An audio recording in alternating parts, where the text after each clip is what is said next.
What is up with this world? Boomerang stopped airing classic cartoons and decided to air Gumball, Johnny Test, and Teen Titans Go? Nowadays, Boomerang is just an excuse for Cartoon Network to air more Teen Titans Go, but on a different channel. I didn't even like the original Teen Titans. I grew up with Batman, the animated series. I'm a golden age icon, and my taste in cartoons reflects what baby boomers grew up with. That's not the only problem I have with Boomerang. The voiceover commercial bumpers are done by a little boy instead of a 56-year-old man, and I really don't get it. And they changed the original Boomerang logo to a black square with a large white B inside it? I loved the old logo. What the hell was wrong with it? I thought Boomerang was made for old cartoons. Seriously, this is what we get for electing Donald Trump as our president. You know what? I haven't done a top 100 slash top 30 slash top 10 list in a long time, and I will list the top 100 best Saturday morning cartoons. I will break this top 100 list into fifths, and will list 20 Saturday morning cartoons on each video. Grab your bowl of sugar-coated cereal, get your beanbags ready, and make sure that glass of orange juice is in your hand. Here is the first list of the top 100 Saturday morning cartoons. On the road around the corner, here's the place to go. The orange roof of Howard Johnson's. Join the folks who know.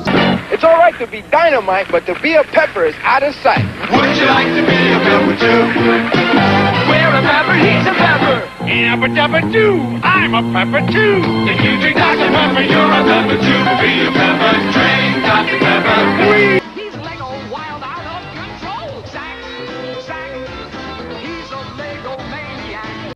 We're heroes in a half shell, we're baking a surprise. Teenage Mutant Ninja Turtle pie. Number 100, Pac-Man. I've never seen a single episode of Pac-Man, but I do know that this cartoon was based on a popular video game. I've been listening to the song Pac-Man Fever periodically after seeing Brian sing it after getting kicked out of the Griffin household in the Family Guy episode The D in Apartment 23, where Brian posts a funny yet racist tweet. And by listening to Pac-Man Fever, I do agree that this song does make people contagious.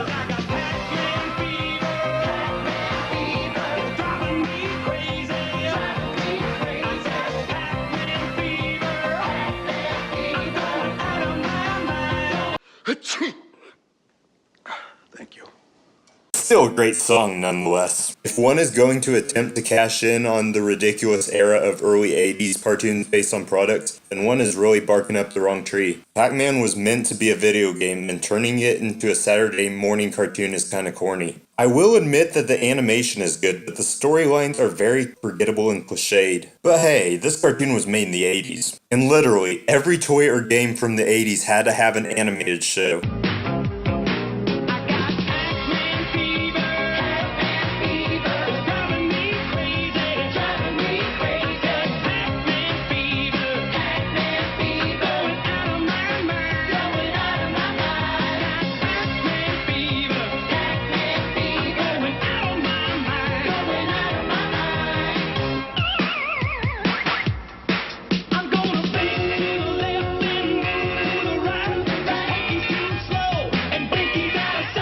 Buckner and Garcia definitely know what they're talking about. Number 99, Captain Caveman and the Teen Angels. Captain Caveman and the Teen Angels wasn't anything spectacular, but it's still a Saturday morning cartoon worth checking out. It's like the animators took Charlie's Angels, the Flintstones, and Scooby-Doo and put them in a blender, and the result was Captain Caveman! It wasn't as popular as Scooby-Doo or the Flintstones, but it was still a quality cartoon. Cavey is a savage and looks like a cucumber slash potato hybrid with arms, legs, and a face. The three angels consist of Dee Dee, the black girl, Brenda, the fearful brunette, and Taffy, the blondette. The voice of Captain Caveman, or Cavey, is the man of 1,000 voices himself, Mel Blanc. A little dated, but still an interesting show to check out. Number 98, Drak Pack. Based off fictional Halloween creatures, Drak Pack was Hanna-Barbera's answer to Dracula, Frankenstein, and the Wolfman. It's kinda cool to see those characters as superheroes instead of having them be the villains. They ride in an amphibious car called the Dragster. There are many villains within this show, and they're all part of a group called OGRE, Organization for Generally Rotten Enterprises, led by a blue-skinned evil genius named Dr. Dredd, who looks really similar to Dick Dastardly. Maybe they're brothers and they don't realize it. Once again, this cartoon is really similar to Scooby-Doo, and it would actually be kind of cool to see Drak Dak and Scooby-Doo do a crossover episode. But the show is good enough on its own.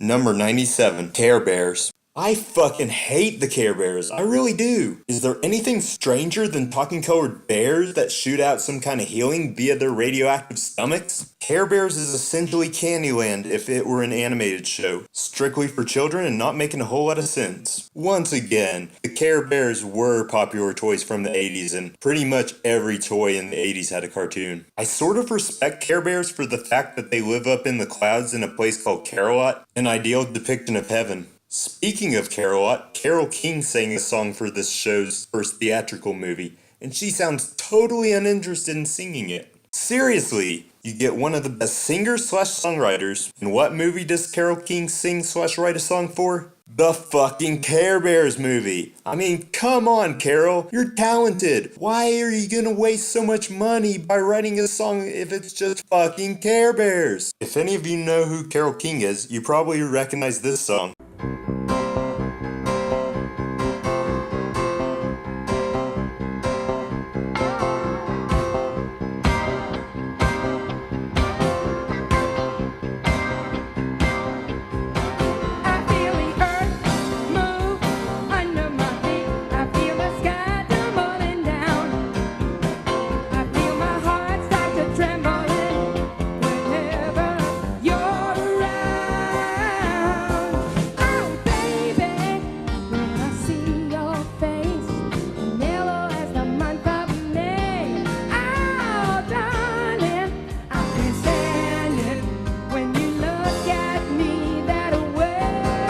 To be fair, Care Bears lasted 4 seasons and spawned multiple movies. There were people who loved it, but it wasn't for me. Number 96, Sheep in the Big City. What do you think of Trump? Really? Come on, what do y'all think of Trump? I vaguely recall this cartoon. Sheep are very underrated animals. If I had a nickel for every time someone said goat in the form of an acronym, then maybe sheep will become more popular. Yeah, kiddos today on the internet are saying goat, meaning greatest of all time, while putting a goat emoji next to it. Retrospectively speaking, this was a weird show. Hell, the episodes barely focus on the sheep. They rely more on fourth wall jokes. To be fair, the sheep never talked and only communicated by batting. But even that can get incredibly annoying. Every time I think of sheep, I think of my late grandmother. The only cool thing about the show was the villain with the most oxymoronic name, General Specific. His main objective in the show was chasing after that loner sheep for his sheep-powered ray gun. Majors, welcome to the Subcommittee on Sheep Capture, which, in order to facilitate the use of puns, is being held on a submarine. But he wasn't the only character on the show with an oxymoronic name. There was also Private Public, General Specific's right-hand man. Other characters include, and I swear to God I'm not making them up, the Ranting Swede and the Ranting Norwegian. Sheep in the Big City isn't Cartoon Network's best show, but it was still pretty unique in its own way. Number 95, Bobby's World. This was a very clever show. Bobby Generic was your quote-unquote generic little boy who looked so much like Calvin from Calvin and Hobbes, but with darker hair. Bobby's World showcased the imagination of a little boy. Being a naive little boy, it's understandable that scenes with Bobby involve elaborate literal interpretations of popular/colloquial sayings uttered by other characters. I could give real-life examples involving my friends, but my parents don't want me mentioning people in this video. And by people, I mean friends and family. Well, maybe I'll mention a friend in my number 1 favorite Saturday morning cartoon because our relationship is reminiscent to the relationship of the 2 characters on the show. But we still have 94 more cartoons to look over. Number 94, Bonkers. I reviewed Ralph Bakshi's Cool World in one of my blog posts, and to those who read my blog post, I mentioned that it was a knockoff of Who Framed Roger Rabbit. So was Bonkers, but to a lesser extent. The show stars a wacky, energetic bobcat named Bonkers and a fat, stick-in-the-mud police officer named Lucky Piquel. He's pretty much like Paul Blart before he discovered the Segway. Driving kind of recklessly back there, sir. You're kidding. Oh, I don't joke about chopper safety.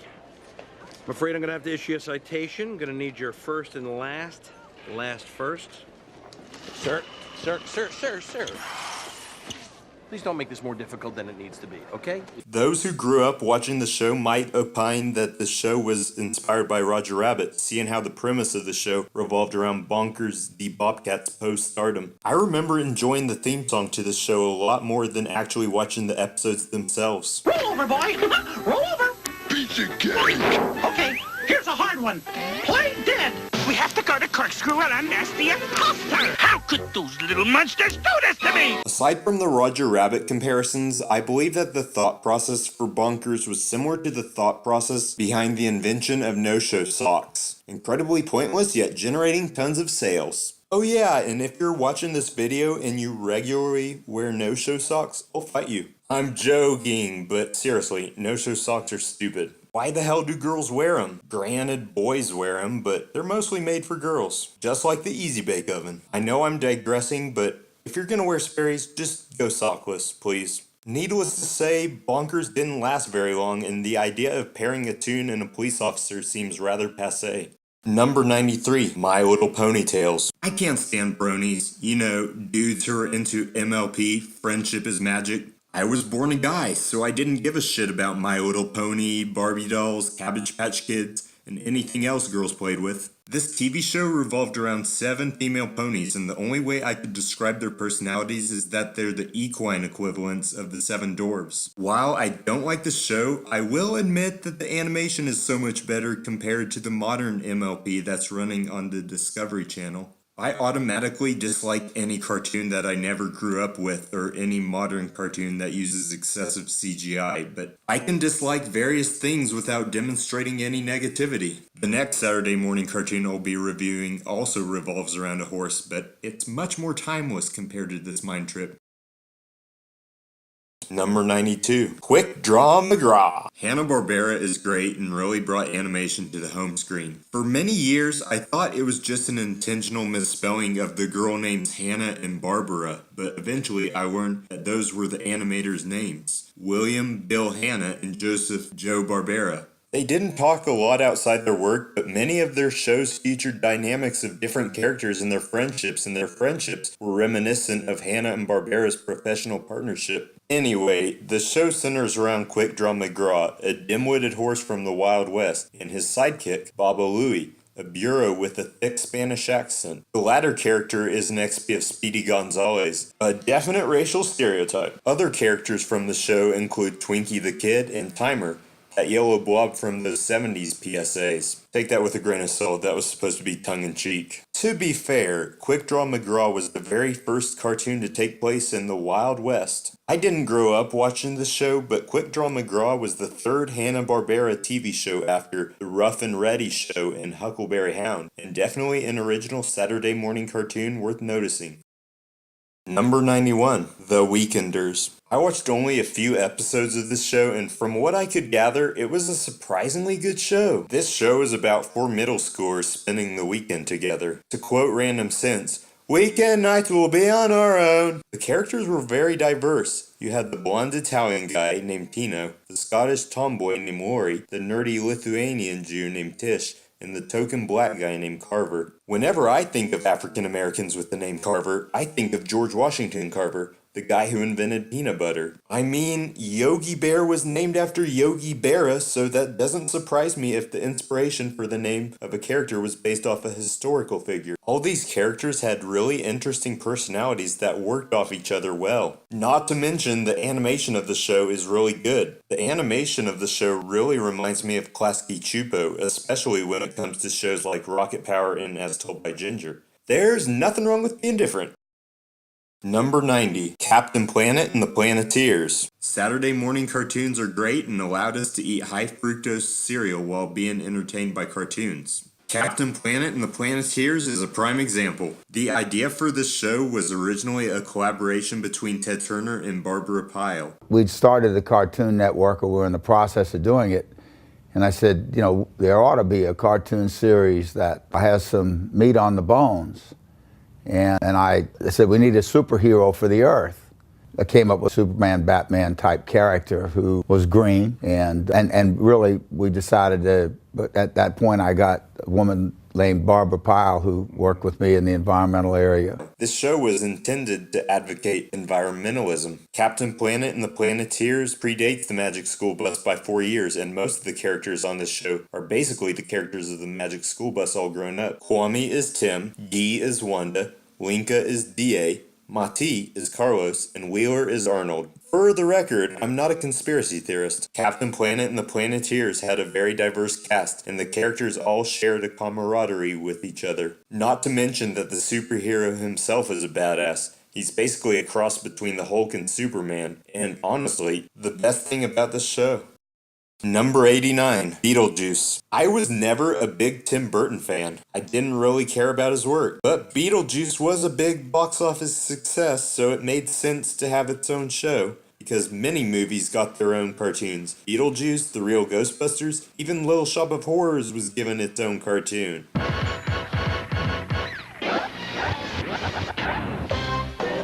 Little shop, take me to the little shop. I wanna go to the little shop. Take me to the little shop.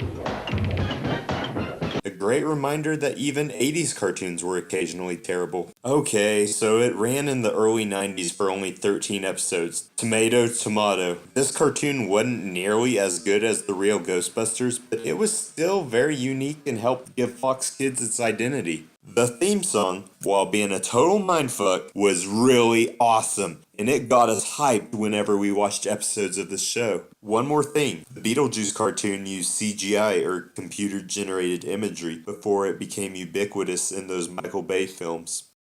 Number 88, Sonic the Hedgehog. I will admit that I have ADD, but I can't stand people who are incredibly hyper and constantly bouncing off the walls. The Sonic the Hedgehog cartoon is literally an adrenaline rush. As I mentioned in my Pac-Man review earlier, turning a popular video game into a Saturday morning cartoon is a weird idea. It always fails horribly. Sonic the Blue Hedgehog is voiced by Jaleel White, the actor who played Urkel on Family Matters. His sidekick's name is Tails, a reddish-brown fox that can fly because he has 2 tails. Okay, this show literally makes no sense whatsoever. On top of that, the choices for the voice acting aren't that great. All the characters on the show sound obnoxious. Aside from Sonic and Tails, other characters on this show include Dr. Robotnik, Santa Claus's sadomasochistic brother, a green mole named Grounder, and a slim chicken named Scratch. I swear, this show had more antagonists as opposed to protagonists, but at the same time, it was a mediocre show. My favorite villain on the show was a monkey named Coconuts.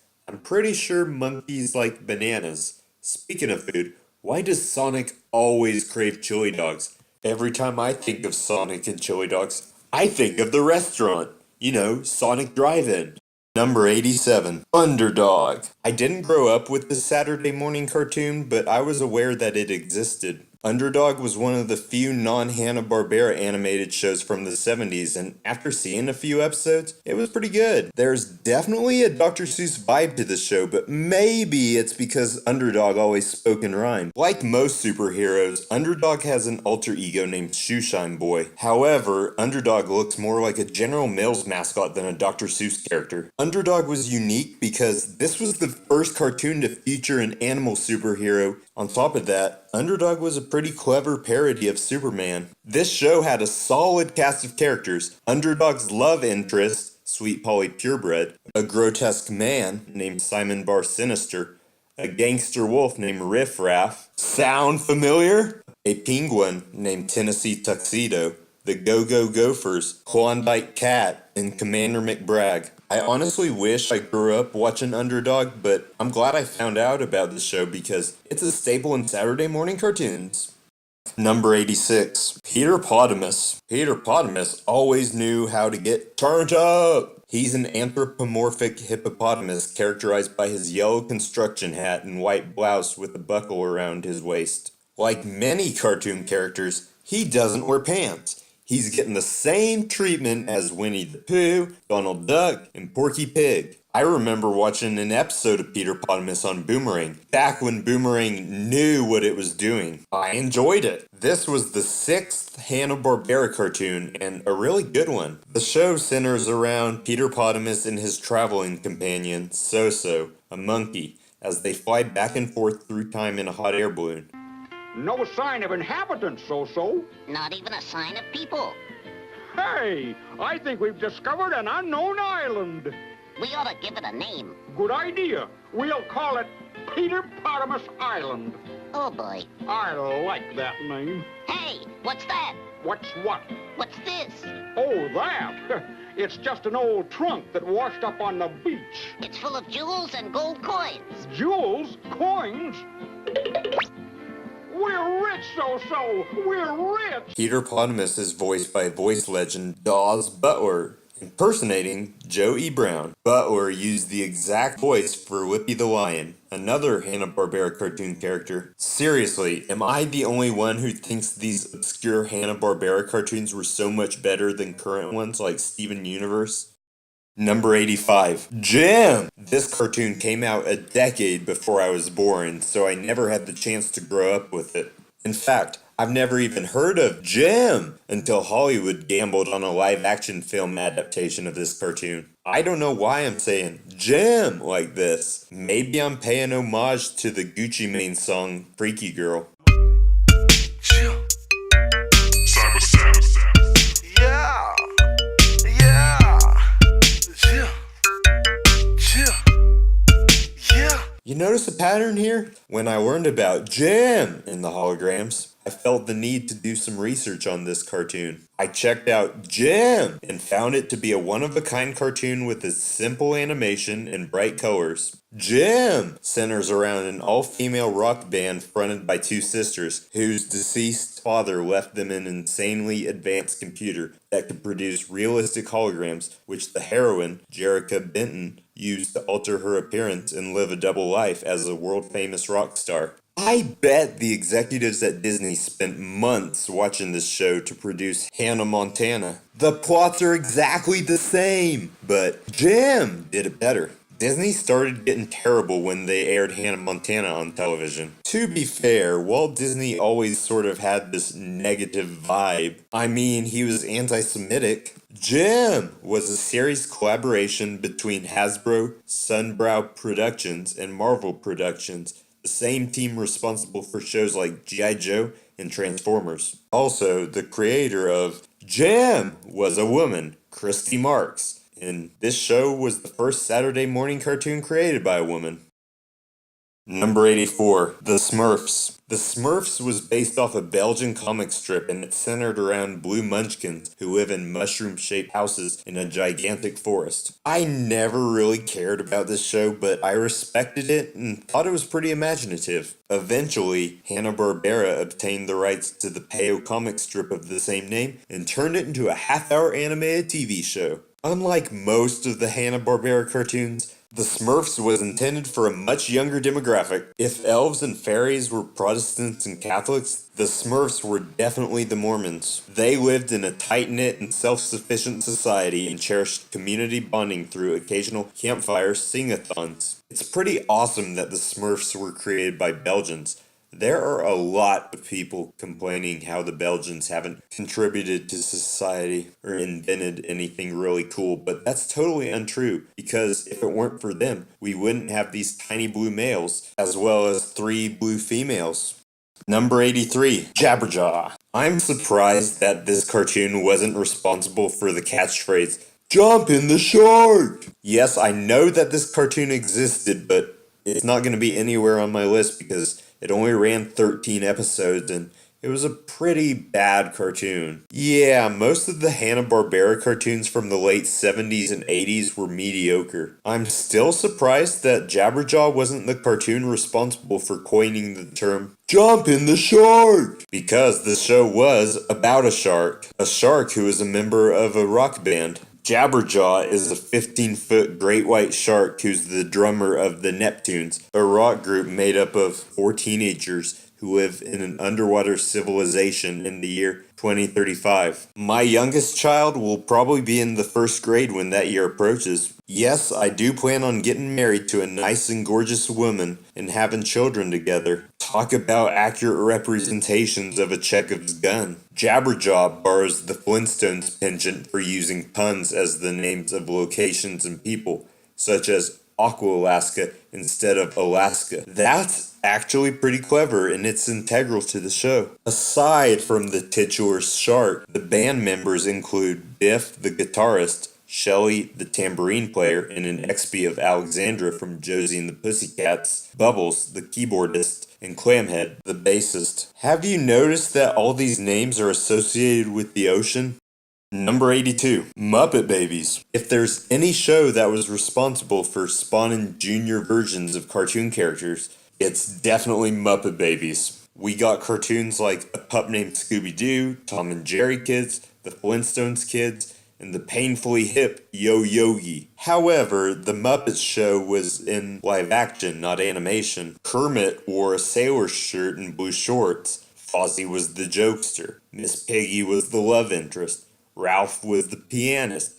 Gonzo was the weirdo. Scooter was the nerd. Skeeter was Scooter's fraternal twin sister, and Animal was a fucking monster. The only human character to appear on the show was Nanny, but she's only shown from the shoulders down. She is voiced by the late Barbara Billingsley, who you may remember from the movie Airplane. Skeeter was the only Muppet Baby that never appeared as a live-action Muppet. However, the producers felt the need to add another female character so Miss Piggy didn't feel left out. Number 81, Pirates of the Dark Water. Before Ren and Stimpy, there was another character named Ren in the 1991 television show, The Pirates of the Dark Water. If you haven't heard of this cartoon, I totally understand because the Pirates of the Dark Water disappeared entirely from television, and those who grew up watching this show probably forgot it even existed. Taking place on planet Mur, French for sea, The Pirates of the Dark Water chronicles the misadventures of a crew of seagoing sci-fi misfits led by Prince Ren as they seek the 13 treasures of Rule and dodge the evil Lord Bloth.